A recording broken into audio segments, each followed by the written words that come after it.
Mula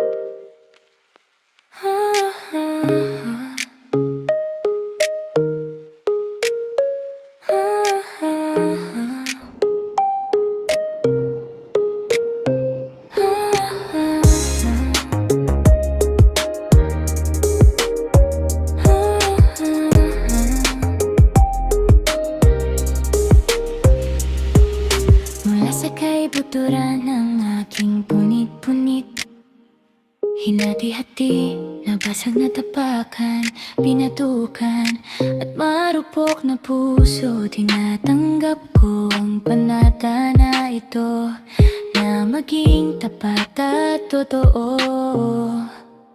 Sa susunod na tao, hinahangad ng aking puso na mahalin, sapagkat ito lamang